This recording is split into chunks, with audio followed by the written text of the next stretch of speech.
Are you ready? If you're not down with that, we got 2 words for ya. What's up? I'm awesome. Hello, ladies. Hey, ladies. Hey, really? Really? Oh, yeah. Yeah. Yowie, wowie. Like mom. Baby. It's true. Believe that. There's a 33 1/3% chance that you found us by accident, but 141 2/3% chance that you're going to love us. Welcome, everybody, to the Two Words Podcast. I am your host, John Berkey, and with me, as always, is my tag partner, Matt Coker. What up? What's happening, Matt? I'm sick. It's good to be back. Even though you're sick, it's great to be back, isn't it? Absolutely. Have you missed us, everybody? We've missed you. It's been a long 2 months. It feels like it's been even longer than that, it though, feels like too. it's been half a year. Gosh, it feels like it's been so long. But we are back, and today we have a big show. One WWE Hall of Famer might even refer to it as huge. Because today we're talking about Giants. But first, what do you want to talk about first? I didn't write a whole lot down because I knew you had a good amount. I do. But the one that's most recent and crazy to me is, first of all, right after the Royal Rumble, it was announced that Shane McMahon was fired. Out. Just gone from the company. How do you fire your own son? Well, here's the thing. You don't. What's that conversation like? He wasn't fired. Really? He's still there. Oh, He was just removed from on-air talent. okay. But that's not how it was reported at all. No, it was definitely reported as he was fired. Like he was out. He was a pain in the butt to everybody, and they kicked him out. He was And out. He's still there, apparently. Reports are saying he's still back there. Well, good still for doing him. his stuff. I always, like, that report was always so funny. It's just like, how do you have that conversation? Right. Do you have it in your office? Do you have it at Sunday dinner? Like, Look, in a Shane, text? nobody likes you. Get your crap. This family or the company, you're out.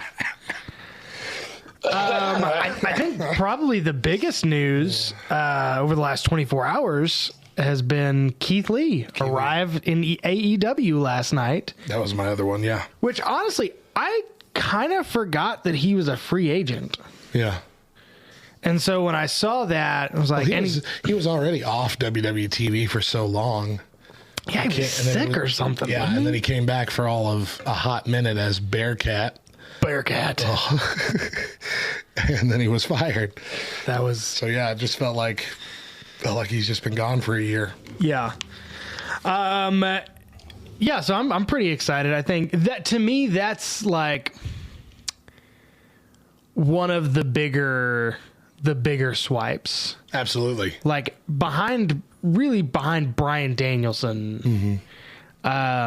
This is because with AEW, I'm always looking for that like Nash and Scott Hall moment where they show up, and I think this might be one of those moments. Yeah, he's got this is maybe more so than Daniel Bryanson because Keith Lee's got his whole career ahead of him. Oh, Still. 100%. Years and years left. Yeah. Like we barely scratched the surface with him of what he can do. Yeah. It was one of the dumbest moves, letting him go. You hear that? Dumb. Have you been keeping up with Peacemaker? I still haven't gotten into it. No, I haven't seen it yet. That's probably not one that I would recommend on a family show. But it's, I mean, if you're a comic book fan, and you're okay with certain, I'm not really sure how to put this. If you're okay with certain issues that family men might have,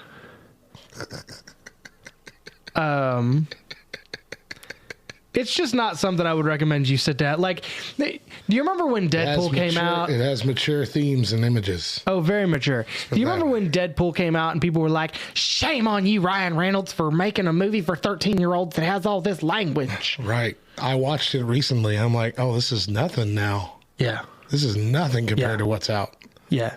But they definitely should, like, this is another one of those, don't let your 12-year-olds watch it. Maybe, maybe not. But on that note, I recently saw an interview. John Cena apologized to The Rock. You have to, right? Yeah. Because he basically said, you know, I spent all of that time getting mad at Dwayne Johnson for abandoning the WWE, and I didn't even realize how much hard work goes into making a TV show or goes into making a movie. Like, it's not that you don't have time or you're choosing not to. It's like, you can't. Yeah. They physically just won't let you.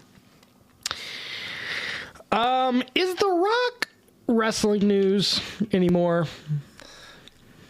I mean, like, the things he does. As of right now, the plan is still to have him come back and face Roman Reigns, not this coming WrestleMania, but the next one. So I would consider him. And that's fine. I guess more what I'm saying is like The Rock had this whole thing going back and forth with people on Joe Rogan. Oh yeah. Like, is The Rock still relevant to wrestlers? Like, when he does things, are we still reacting from a wrestler's point of view? I would. I do too. I can only see him as The Rock. Of course. Like, still after all of these years. I just can't really do that.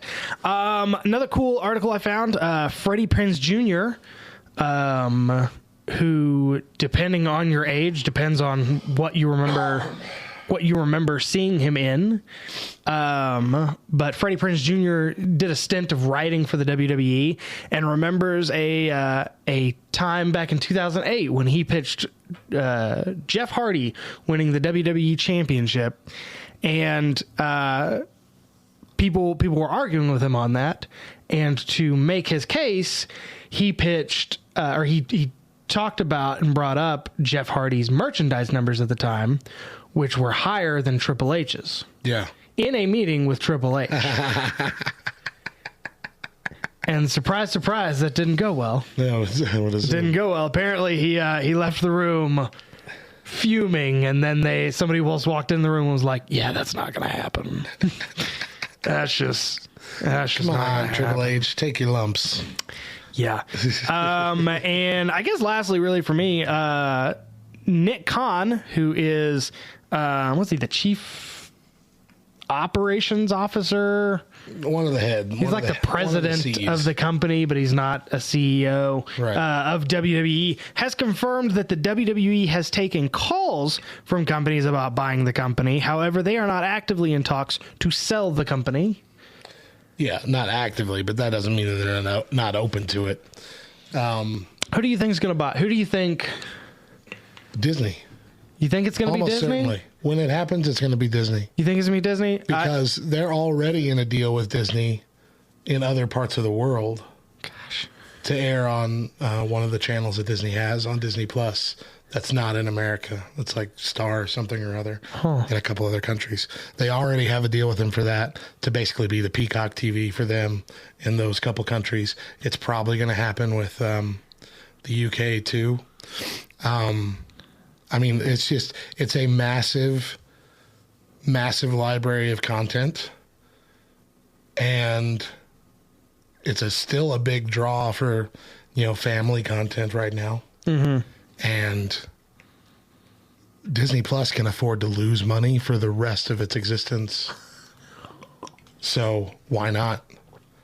Why not take a chance? Why not just like, we'll buy this entire, decades and decades of content that's still being made. That's fair. That's almost a guaranteed moneymaker, or at least enough of a draw that it makes their streaming service that much more appealing. Yeah. Yeah. That's fair. It's the same reason that Peacock, has the network right now. Is, even if you don't want to watch anything else on Peacock and you just want to be able to watch WrestleMania, and you're still coming out great. The big four, you're paying $10 a month. Yeah. paying $12 a month, whatever you're paying. And that's such a big change from paying the $60 or whatever you have to pay to watch the AEW pay-per-views once a quarter. Like, it's a big draw, man. Which I've never done. And I know I always watch those back alley feeds the next day. Pirates. Or pirates who steal feeds. Well, I guess really as far as recent news, I mean, we could go back over and over and over for the last 2 months. Even when the night that we recorded our last podcast from the previous season, they did the same thing they had done to us 2 weeks before. And while we were recording it, WWE had another massive firing session. Do you remember that? Like, we were complaining about it happening the 2 weeks prior. Yeah. Like, this big news dropped while we were recording on the Thursday night we recorded it on. Yeah. And then it did it again on our last show, and we were mad that we couldn't talk about it, and then we're gone for 2 months. Yeah. But now it's old news. But I mean, things have just not stopped happening, and none of it's been great. Well, and what I've heard is with the firings is they're trying to trim the fat in order to make a buyout seem appealing. Yeah. I don't know. I'm not super loving it. I know the fans are not super loving it. Right, because it feels needs to go. It feels like there's not a lot of care going into things. No. And it's felt that way for a really long time. But the more these rumors about them trying to sell it have come out, now it really just feels like they're biding their time. Like, we'll try and figure something out to, pad the storylines until someone buys it, and then it's their problem. Yeah. That's what it's starting to feel like, and I don't like that. It's rough. It's going to be rough. Well, that's it for our wrestling news segment. When we come back, we're going to be talking about the road to WrestleMania. Keep it here.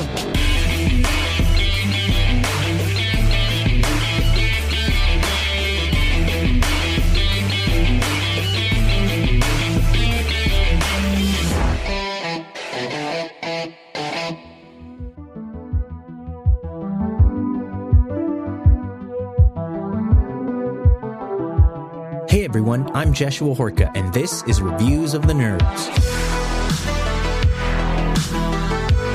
Today, I'm reviewing the tabletop role-playing game Heart, The City Beneath by Grant Howitt and Christopher Taylor. Before we get into the game, something definitely needs to be said about the art and illustrations in Heart, masterfully done by Felix Mayall in the UK. Whether you're a digital artist yourself, a tabletop RPG book collector, player, forever DM, or curious first-timer, the illustration in Heart is deep, vivid, captivating, and evocative. I couldn't help but flip through the pages over and over just to lose myself in Mayall's fascinating rendition of the wild and twisted Undercity masterwork. Speaking of wild and twisted, the official blurb of Heart says it all. Heart, The City Beneath is a game about delving into a nightmare Undercity that will give you everything you've ever dreamed of, or kill you in the process. Heart is a game of wonder, horror, tragedy, and humanity in the face of inhumanity. If that doesn't raise your eyebrows and curiosity, I don't know what will. Heart takes place below Spire, a monolithic structure that pierces the sky. This also happens to be a setting for another game by Howitt and Taylor called Spire. Down here, flesh, stone, forest, and bone all mingle in a shifting reality of wilderness. One of my favorite mechanics in the game are callings, the reason your character would dare traverse such a maddening landscape, whether it's glory, enlightenment, or even forgiveness. Your character's calling grows with you as you delve into the deep crimson of Heart. Mechanically, the game is a D10 dice pool system in which you assemble based on the challenges in front of you. You'll usually roll 1 to 4 of these and take the highest rolling die, then compare it to a simple chart that tells you how well you succeed. Like other RPGs, Heart has a class-based character system. Unlike other RPGs, Heart features interesting classes such as a junk mage, cleaver, or even a deadwalker. Heart, The City Beneath drips with an evocative setting and strong sense of story-forward gameplay. If you're looking for a fresh new game for your table, Heart, The City Beneath might be the next game for you. I'm Joshua, and this has been Reviews of the Nerds.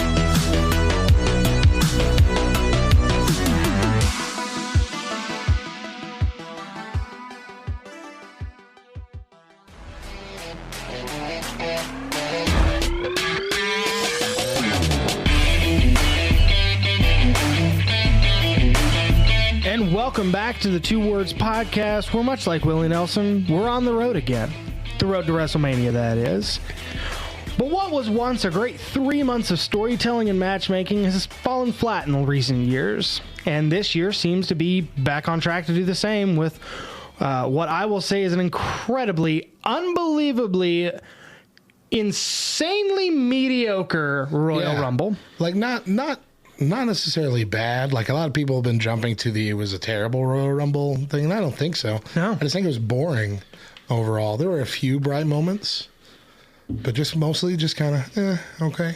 It's that moment where Michael Scott is talking to Andy about his performance in the Barber of Seville, or in Sweeney Todd, and he says, if I thought you had done better, I would be saying better things. If I thought you were worse, I would be saying mean things. But I thought you did okay. You did exactly okay. Did exactly okay. And that's really, to me, that was what the Royal Rumble was. I think it was mediocre at bad. Like, it was really not even mediocre at best. It was just mediocre. Like, I don't think there's any way you can look at it. The matches were fine. Yeah. The storytelling was fine.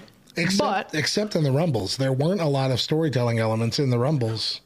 And that's the thing. Aside from, like, Johnny Knoxville and... the whole thing was completely predictable. Yeah. I mean, we literally had to change our predictions so that we both had different picks on some of them. I feel like we would have chosen nearly everything the same for every match. Yeah. Like, I think there was only one match where we both had a very different idea of who was going to win. And then that changed based on the results of other matches. Yeah. There was no major surprises because you had told people about your surprises. Mm-hmm. I mean, you told everybody that Johnny Knoxville was showing up. Mm-hmm. And you tried to do that weird storyline with Sami Zayn because that's a thing, I guess. And, you know, you told everybody that Mickie James was showing up. It was cool, though.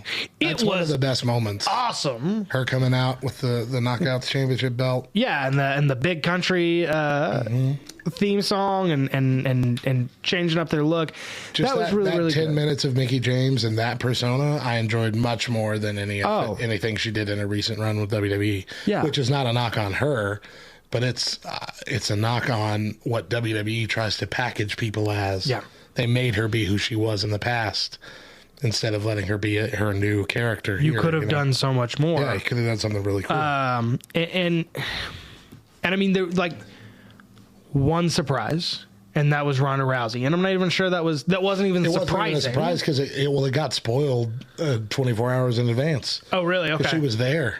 Like, she was spotted in town. She was out on the town doing things. Like, oh, I know why you're here. And she had signed a contract the day before, and that got reported on. Okay, well, we know what's happening. Is that former bantamweight women's UFC champion Ronda Rousey? Wonder what she's doing in the same city that they're doing the Royal Rumble in. She tried, man. She tried to trick people, though, because she got on and did a video game stream, like, really close to the start time of the Royal Rumble, trying to make people think that she was at her house. Just like, no, I'm not there, guys. Dolph Ziggler did that because he was like, he did a comedy set. He did a comedy set. And he was doing a comedy set at the beginning of the pay-per-view. Right. And then he showed up in the Rumble. So, I don't... Kudos for trying. Let's just say that. Yeah. Bad Bunny was the only thing that made me mad. And I don't know why it made me mad. I'm just like, he did fine. He's an impressive... athlete when it comes to the celebrities. Yeah. Like, probably the best athletic celebrity guest we've had. But like, he should be done. He had a pretty good storyline that ended last year, and that should have ended it. We shouldn't see him back, especially for a one-off in the Royal Rumble. Yeah, I think that with Bad Bunny, I don't think he should have been in the Royal Rumble. It didn't make any sense to do that, especially just so that they can push the storyline between Damian Priest and Sheamus again. Right. Which it seems like that's been going on in the background for a year still. But Bad Bunny, I think, has made me realize that I've done a lot of like hating on people just for enjoying their lives. Yeah, we did this. Yeah, we both had that same realization with Bad Bunny. Just for being happy initially, yeah. Just for doing good, and he did. And really, I mean, you watch that WrestleMania match, and if it hadn't been for that story, and I didn't know who Bad Bunny was, I would have loved that match. Right. And so now I look back and go, you know what? It's good. I was pretty surprised. But yeah, it's hard, and I don't think we're entirely to blame, because it's been hard to find the good in wrestling since the pandemic hit. Yeah, and it's been rough for us wrestling. So when we see things that we're like, no, this can't be good, we just jump into it right away. And it takes a bit to convince us otherwise. And I think that's all wrestling fans right now. Yeah, and I think it doesn't look like the road's getting any clearer, because you have Elimination Chamber that's going to be taking a place in Jeddah at 9:00 in the morning for anybody in New Mexico. It's what it'll be 10 here. Yeah. It's noon Eastern Standard Time, right? Yeah, noon Eastern, 9 Pacific, 10 o'clock here. You are having your third coolest pay-per-view at noon. It's going to take away from it a little bit, but I don't know. Remember the last pay-per-view they made for Saudi Arabia? It was actually pretty great. Like, both of us came back from that. We're like, yeah, that was pretty decent. Good pay-per-view. That was enjoyable. Nothing bad happened. That was the headline. Yeah, nothing bad happened. It didn't suck. It wasn't the worst thing ever. It didn't make me feel embarrassed for Shawn Michaels. I mean, right. And I think really the only saving grace is like I have something to do that night, and so I was thinking, man, I don't think I'm gonna be able to watch that because I got a church event that night, and I'm like, oh, it's at noon, whatever, cool. I guess I can watch it. Great. But what do you think to clean up the road to WrestleMania? What do you envision is the best course of action? Give me some of your ideas.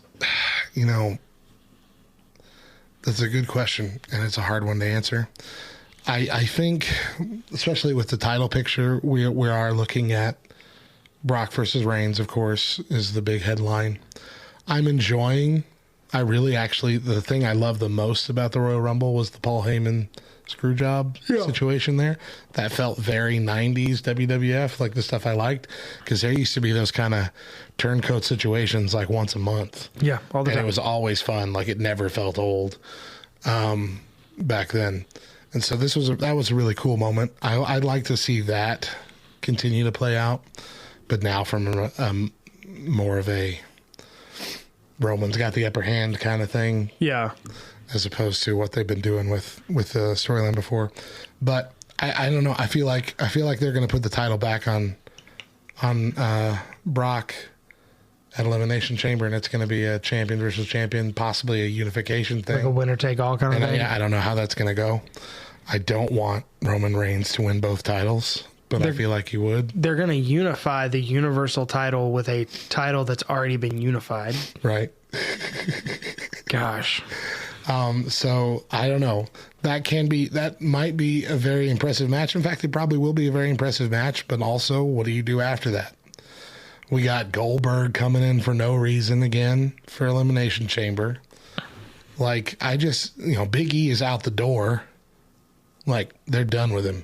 He's not going to be a main eventer anymore. They moved him back to SmackDown. He's back in, New Day with Kofi. Yeah. Right now. And, that flopped. And that only flopped because of the pandemic, because he was supposed to win. But they had to change everything at the day one pay-per-view. And so that changed everything at the Royal Rumble. Yeah. And so the only thing that I see, like, super positive that I'm excited for right now is the RK Bro and Alpha Academy thing. I hate Alpha Academy, but I'm enjoying the academic battle that they had, and the weird the weird non-wrestling things they're doing with each other. Yeah. I mean, that's entertaining. They had friggin' Shane McMahon throw Riddle over the top rope in the Royal Rumble. Like, guys, this is currently the only thing that's working. Don't make Riddle look weak. Yeah. just to appease Shane McMahon. Right, Well, and that's one of the things that I think we need to work on moving forward between now and April, which part of the problem is that Elimination Chamber falls on February 19th. Right. And WrestleMania is on April 2nd, April 3rd? Yeah, it's quick. It's one of those two. It's just one of those two. It's too long of a time to not have anything. Oh, there will be another pay-per-view. It'll be Fastlane or something. Is there? Because I've looked and there didn't seem to be anything. Oh, almost certainly. I don't think they'll let it go 6 weeks. I don't. And that they need a Fastlane. Yeah. They have to do something. But it's like, it's this weird like floating moment where they only have 6 weeks. So what do? Do you take Elimination Chamber and then 2 weeks and a pay-per-view and then 3 weeks in WrestleMania? I mean, it just, their scheduling is a little off in my personal opinion. I wonder. We're looking it up. I wonder. Because that would be a rough wait if we're doing... Wow, you're right. They don't have anything. They don't have anything scheduled. Yeah. No way, bro. So it's but even if they did have anything scheduled, it's cramming a lot in there. So I think their scheduling is really off. I think they just need to come out and say, listen, we made a mistake. We're going to push WrestleMania back to one night. Yeah, they're not going to do that because what this shows is there's only 8 pay-per-views in total this year. Day 1, Royal Rumble, Elimination Chamber, WrestleMania, Money in the Bank, SummerSlam, Crown Jewel, which will be another one in Jeddah. Saudi. And, this will be in Riyadh, Saudi Arabia. And then Survivor Series in November. I'm sure they'll throw one more in there somewhere, but it looks like they're cutting back on pay-per-views this year. They really need to go back to one night for WrestleMania. Absolutely. I can't. It's just, even if it's long, it's better than doing it twice. That's kind of the appeal, though. Like, the appeal is, and we joke about it, but it's like, the appeal is showing up at 2:00 and not leaving until 8:00 or whatever. Like, it's like the Super Bowl. Like, you start watching the pregame stuff, at noon. You have lots of food. Watch it all the way. Yeah. It's a party. I don't need 2 nights of that. That's what it is. I think that there needs to be a story for the Intercontinental title going into WrestleMania. I keep forgetting it even exists. There's so little happening with it. Because it's on Shinsuke Nakamura. And I don't understand how. I don't understand how, like, Shinsuke Nakamura is the worst thing to happen in the Intercontinental title. But it somehow has been. And I'm kind of sick of joke storylines. Right? Like I think there needs to be one reasonably serious tag team rivalry. Sure. And I don't think the Alpha Academy and RK Bro, like, when that goes into WrestleMania, I'm like, okay, I guess it's a fun storyline, but it's not WrestleMania storyline. Sure. Like, it's not. I mean, but it's the only comedy bit really they have going right now, unless you count Sami Zayn and Johnny Knoxville, which I do not. And I get that, but I also don't think now is really like, I think any other time is great for comedy bits. I don't love comedy bits when we're getting ready for WrestleMania. Like, I just don't. I think WrestleMania needs to be set apart as something that's real and trying to get us as close to real as possible. And so, I don't know, who is the SmackDown Tag Team Champions? Is it the Dirty Dogs? I think it's still the Dirty Dogs, yeah. Wasn't that the name of the band from Flight of the Conchords that stole their record deal? It might be. I think it was. It might have been, yeah. But yeah, so I think there needs to be something, in give us New Day and the Usos again. I'm great with that. Give us, Yeah, what have the Usos been doing lately? Like barely anything. They're just using them as like henchmen for Roman Reigns, and they could just be a lot more than that while still being henchmen to Roman Reigns. Yeah, I feel like the only storyline they've got figured out, at least partially, is the main titles, and that's been up in the air and tossed about for the last 2 months. Yeah, and changed so many times. Like we got Ronda Rousey now challenging Charlotte at WrestleMania. Yeah, who saw that coming? Why? Ronda Rousey and Becky Lynch is the match. And so the only thing I can see is either that's going to be the match, Charlotte and Ronda Rousey, which nobody cares, nobody asked for. Nobody likes either of them really right now in WWE. Yeah. Or we're going to see a triple threat, which nobody wants. You don't want another triple threat at WrestleMania for the Women's Championship. You can't have a title versus title match. You can't have two title versus title matches right. at WrestleMania. And they're not going to pick one. Well, I don't know. Would they let? Well, yeah, Rousey would have to probably win WrestleMania because Rousey's only got a year contract anyway. Yeah, at this point, it'll take her through the next WrestleMania. At this point, just to break things up, I will say I know that people have not been completely pleased with her promo performances, but I will say that her calling Becky Lynch Rebecca just makes me chuckle. Yeah, I love it. That is one of the great things she's got going for her right now. I know she's not the best on the mic, but I still enjoy her as a character. It's something different. We're going back to the Bad Bunny thing. I think I just wanted to not like her, and I look back and I'm like, why did I want to hate this? And granted, I think she got booked kind of poorly right at the beginning. Yeah. Because her first match was a mixed tag match with Kurt Angle and the Triple H's. Like that just didn't make any sense. But I that leads me to my third and final opinion.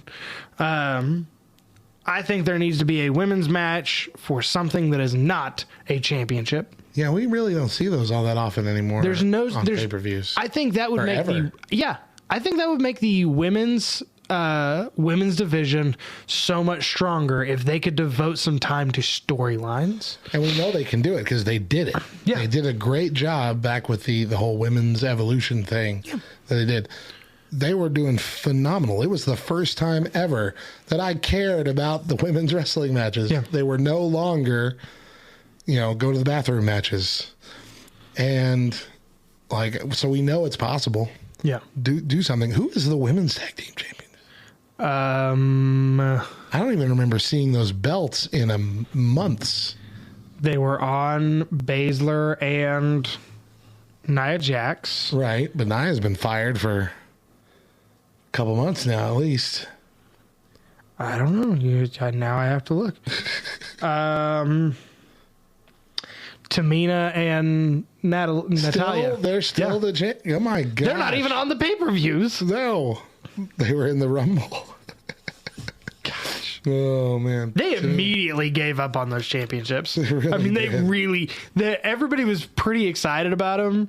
I liked Jackson and Baszler's run with it. I thought that was pretty entertaining. Yeah. It was a whole lot of fun.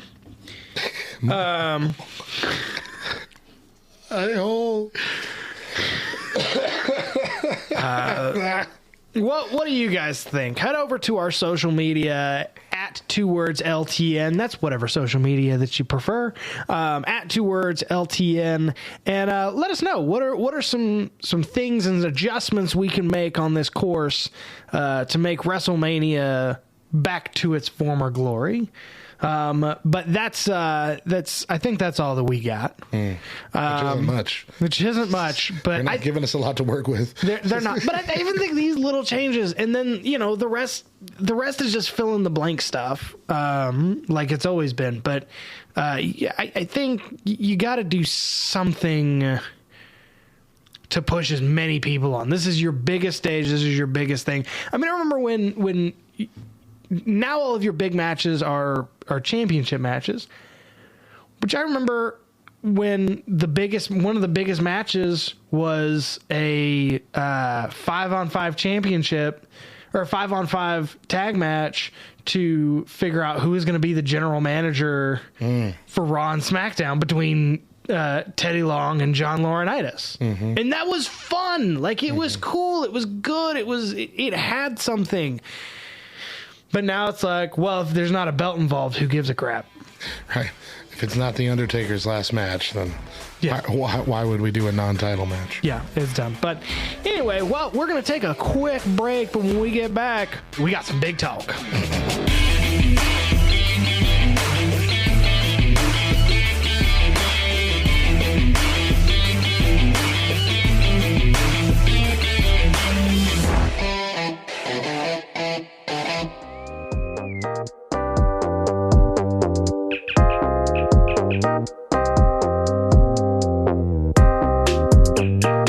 This week in Nerd History, checkmate, meatbag.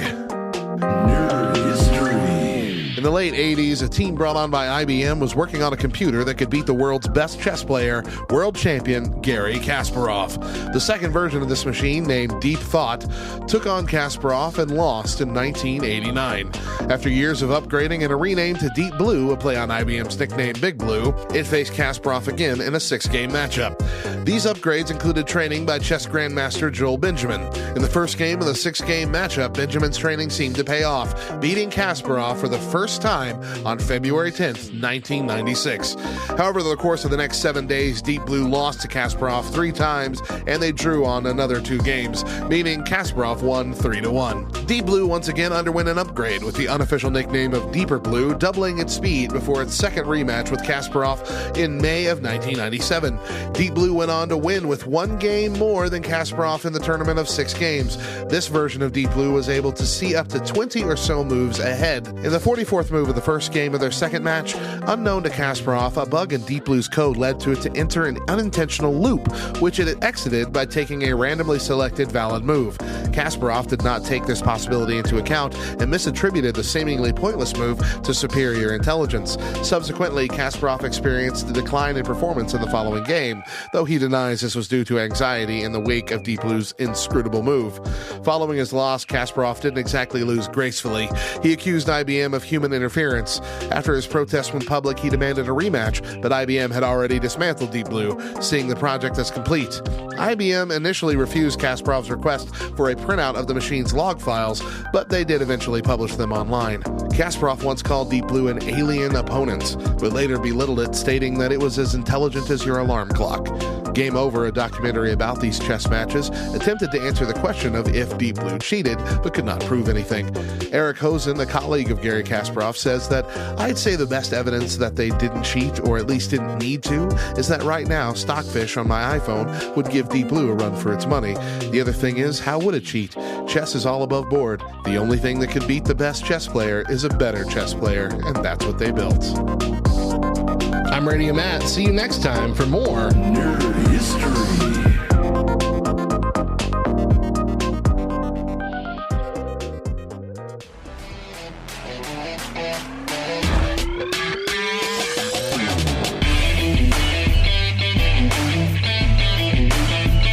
And welcome back to the Two Words Podcast.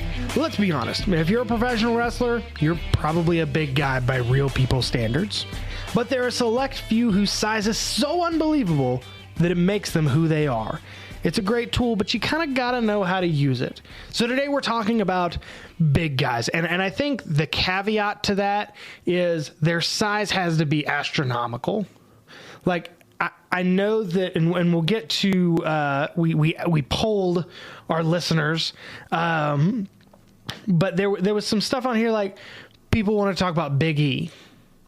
Big E's a large man, but he's not a big He's guy. not gargantuan. He's not a giant. I'm talking about your Andres. I'm talking about your Big Shows. I'm talking about your Kanes. So I guess the first question is, who is the best big guy out there? Is that where we're gonna go first?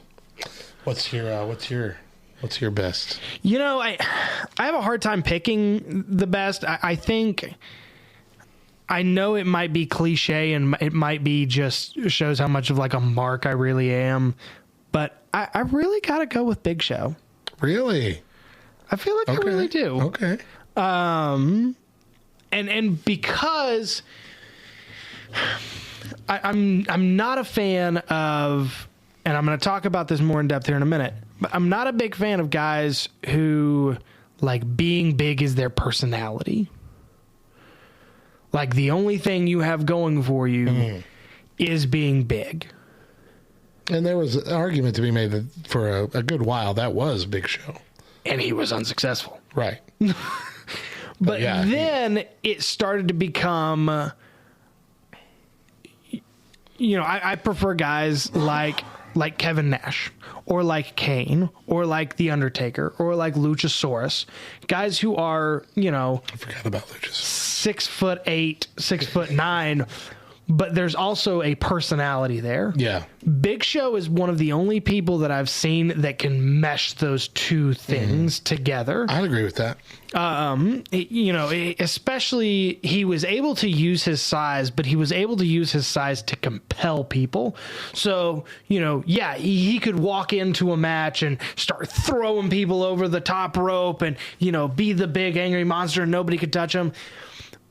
But that made it all the much more interesting when he walks into, say, WrestleMania 28 with the to win the Intercontinental title against Cody Rhodes. And then on that next Extreme Rules, it made it so much better when Cody Rhodes put Big Show through a table.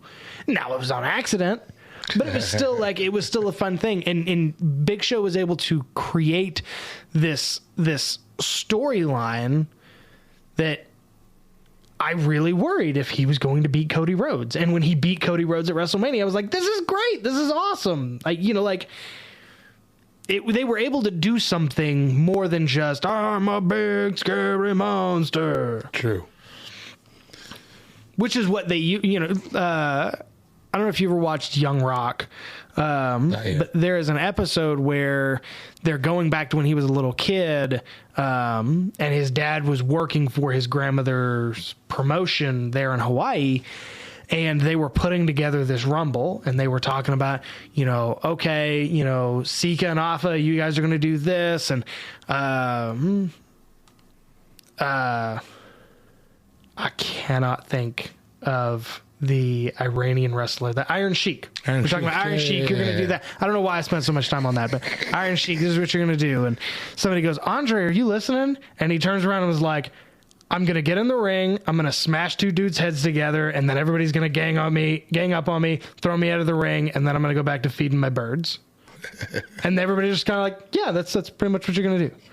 Like, that was how they booked big guys. And not to take anything away from Andre, but to me, that's why I think Show really pioneered the big guy thing.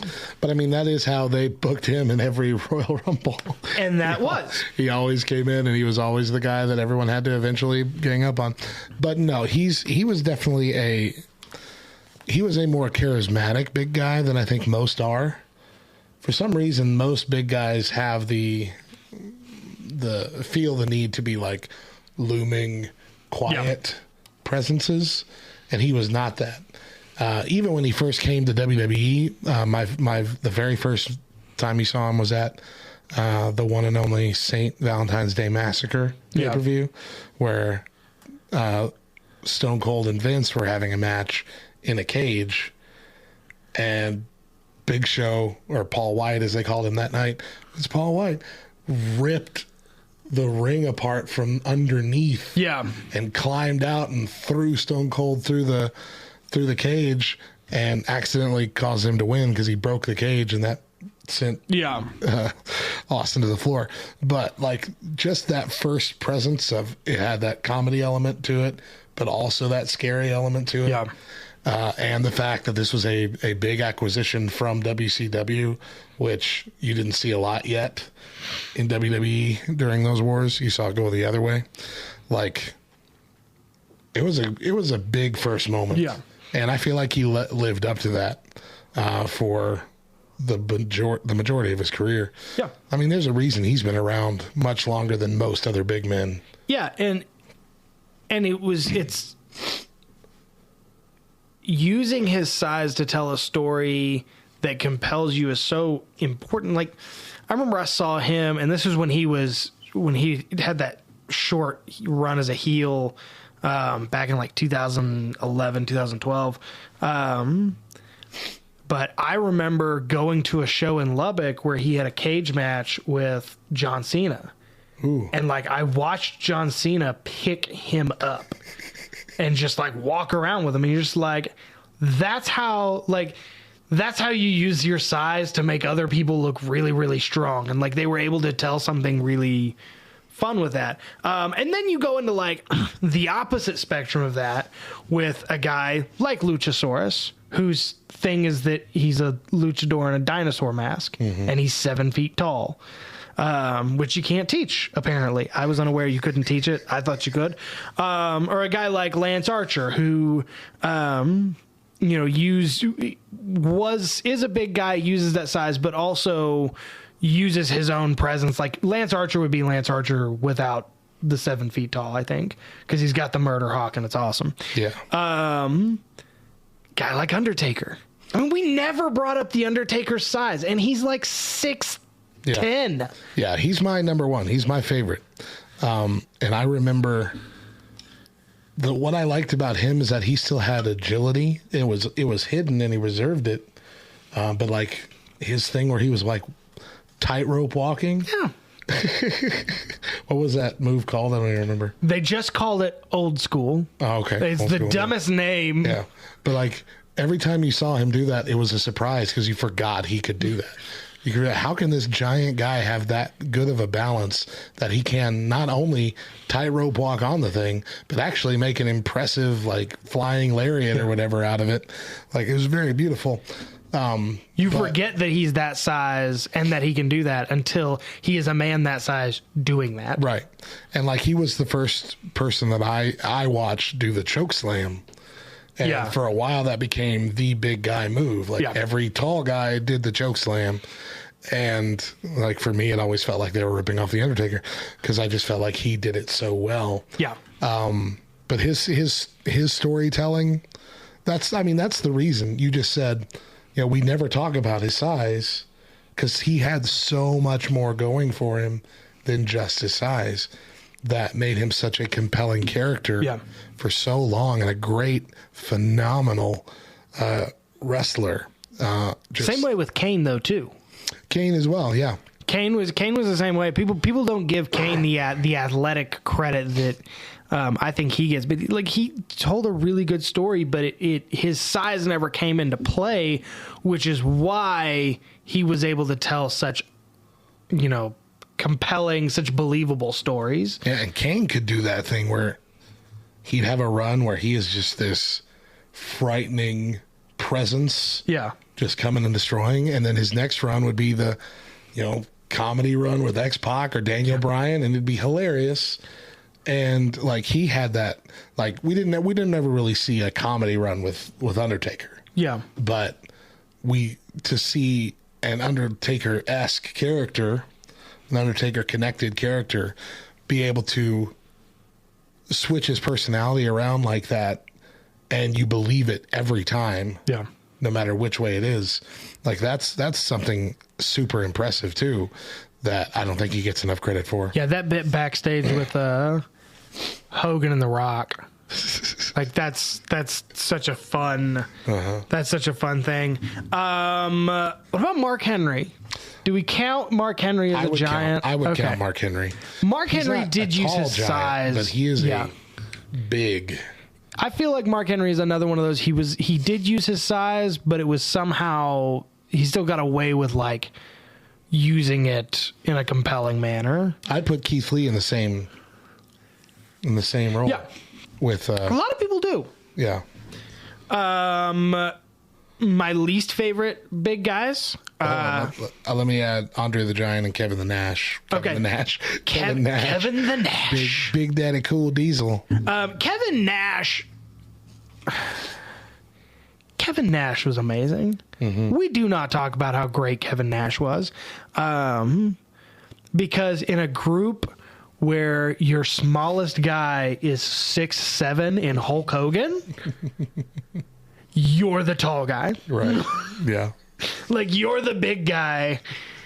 And like, that to me is amazing. And he was able to, he played that bodyguard so well for Shawn Michaels. And then he went and did Longest Yard.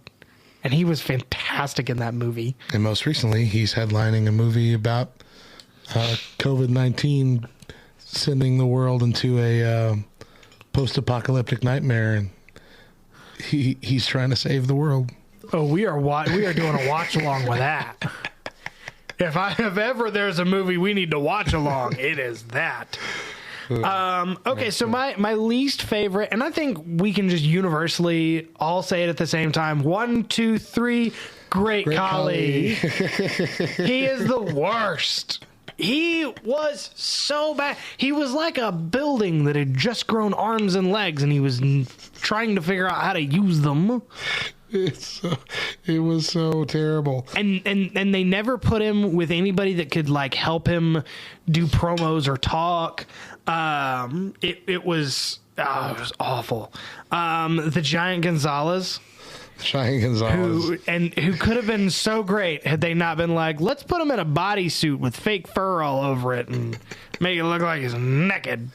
Yep, that was great. Well, it almost looked like he was filleted. Like his skin was off, like you were seeing just his musculature and then hair on top of it. Kurrigan from the Oddities, you might not even remember him. No, I know who you're talking about. He was like the white Great Khali. Like he just very similar. I got Heidenreich on here, Gene Snitsky. Snitsky, gosh.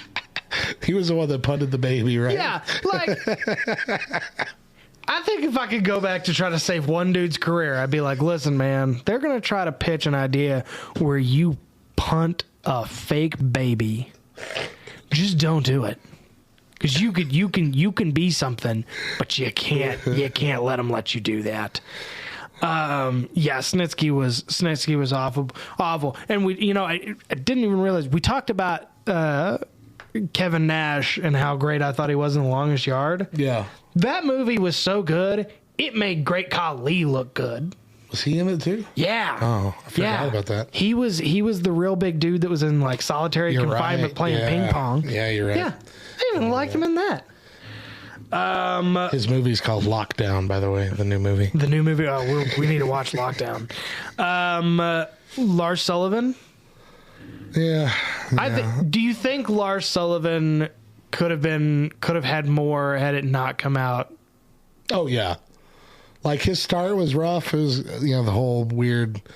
I used to be bullied, now I'm the bully or whatever thing that he was doing. People eat bugs. But yeah, had the that just could have been a false start. We could have built off of it into something good.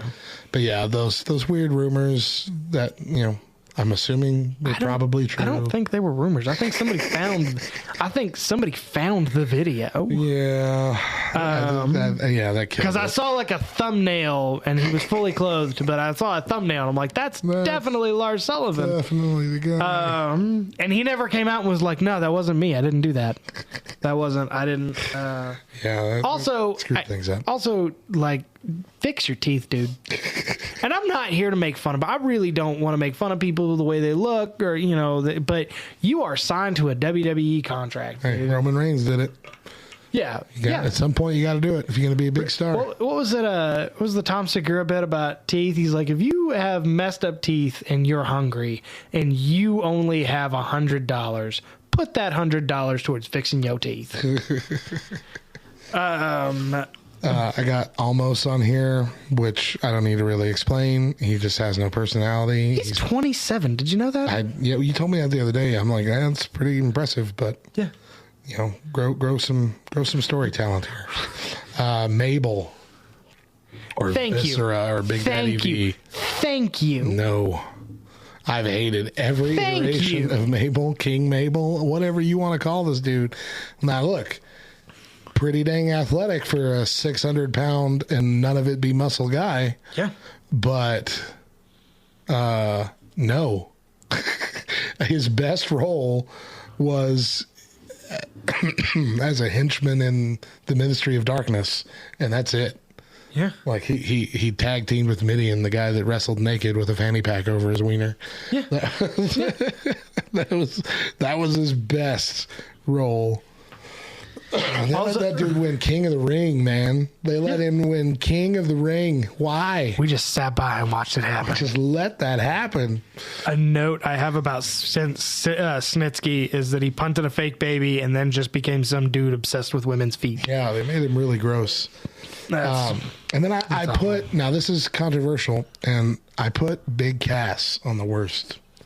But there's a reason. Explain yourself. There's a reason. I put Kaz XL on the best, and I didn't mention it yet. Okay. Big Cass was great, but he was, this really gets down to the personal life. He let his bad habits and bad choices ruin his career. He could have been something, and he was being built up to be something amazing in WWE. Like, they split him off of Enzo because they thought he was going to be this next big guy. Yeah. But he let his own junk mess that up. But now he's gotten sober. He's gotten, his war wounds from his mistakes. He's learned from it. And he's doing great in wherever he's a GFW he's in right now, or he's been popping up in different places. Yeah, he was with in Enzo Impact still. for a while. Was he? That's right. He was in Impact. But he has been doing independent shows. Yeah, but he's been doing much better from what everybody can tell, and he looks better too. Yeah. So. Well, we took to the social medias and asked some of our fans who their favorite big guy in wrestling, and let's take a look at some of the best of these. Jason Pisani. That's Italian if I've ever heard it. Sorry if I totally said that wrong too. It's like, no, it's Australian. Kane, because he's mayor. His storytelling as Team Hell No with Daniel Bryan was great. Funny stuff and good wrestling. He also loved Big Show. I was a big kid and identified with them. I think that's good. Like, that's Big Show really was the first, like, hey, there's a fat guy and he's not being made fun of. I like that. Matt Williams mentions Kevin Nash because he's from Detroit. Yeah. That's a good reason to like somebody. Why not? If Matt's from Detroit, that makes a lot more sense. Probably. Now, one thing I do want to note is Drake Blevins, and I think I've had some interaction with Drake via Facebook and that sort of stuff, just in the comment section, but I have to argue with him because he says, Keith Lee, I've never seen a guy his size move the way he does, and that's just not true. Because it's just not true. Expound. Tell him why he's wrong. Undertaker, Spit in his eye. Kane, Bam Bam Bigelow, Vader. Bam Bam Bigelow for sure, yeah. I mean, all guys who were that size or bigger and moved in an athletic, like, just watching was like, you. Now, I will say that, and this is a distinction I will make, is that Keith Lee is probably the most explosive big guy that I've ever seen. Like, just to watch how quickly he moves. Yeah, maybe that's what is very good. Lot of fans of The Undertaker. Of course. Everybody really loved The Undertaker. How could you not? Brian Falk loved The Undertaker. Ragai loved The Undertaker. Some of these were taken from Facebook, and some of these were obviously taken from somewhere Discord, where you yeah. don't use your real name. Justin Donahue. I've got to go with Bam Bam Bigelow. I was more interested in WCW during his heyday, and he is easy. He's one of the most athletic big men in wrestling history. See there, we're just throwing around this phrase. Does this phrase mean anything? Most athletic big man in history?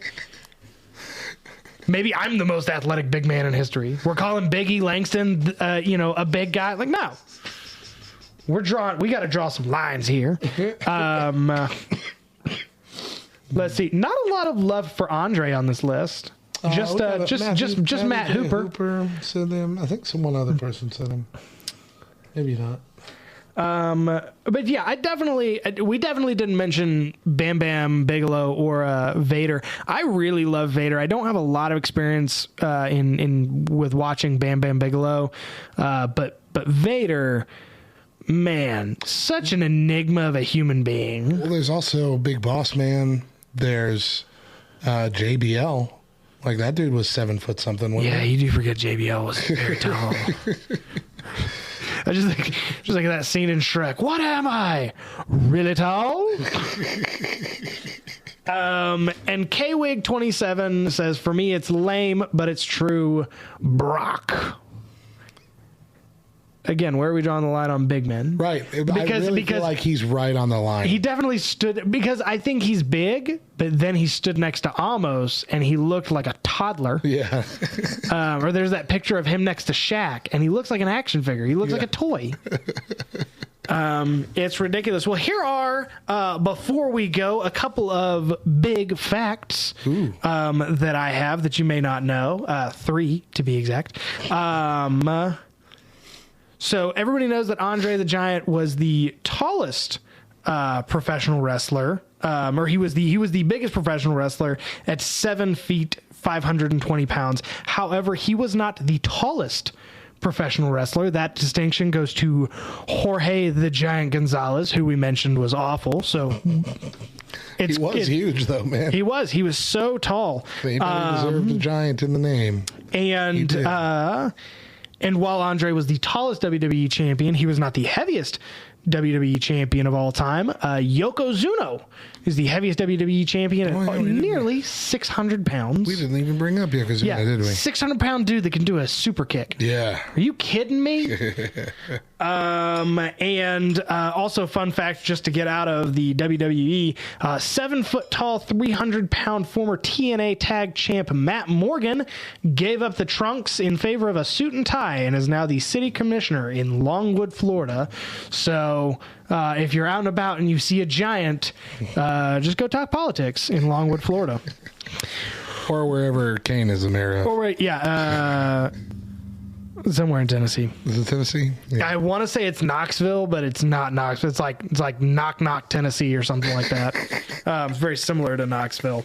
Well, that's our show. We hope you had a great time. We are so glad to be back, and hopefully we will be back for a very, very long time. If you have not, which I don't know why you haven't, go over to our socials right now. Whatever social media app you want to use, go to that search bar, type in @2wordsLTN. Give us a like, give us a subscribe, a little follow. That's so much fun. Or if you'd like, I know that many people may be listening on Spotify or Google Play or Apple Podcast or wherever you get your podcast, but maybe you want to listen to us on lovethynerd.com, where there are a whole host of other podcasts that you might be interested in. Mm-hmm. But this podcast, unlike a lot of those podcasts, is exclusive to LTN Radio. No, that's not true. We're the only ones. We're the most important. All of our podcasts are exclusive to LTN Radio. They don't play anywhere else. But we are one of the exclusive podcasts. Listen, man, you gotta try to fake people into thinking we're a big deal. We are a pretty well listened to show. I'll give you that. It is, and we are so thankful for that. And so keep on listening. Tell your friends. Keep on listening.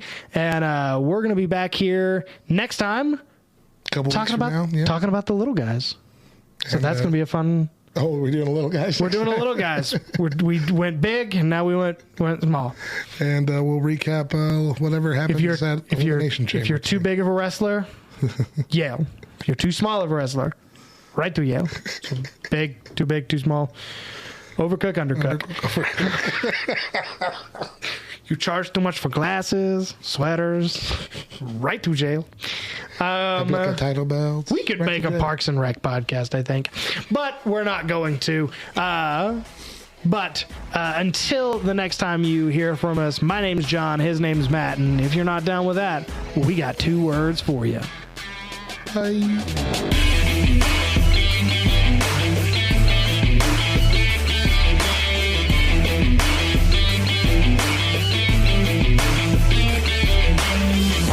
The world's largest athlete.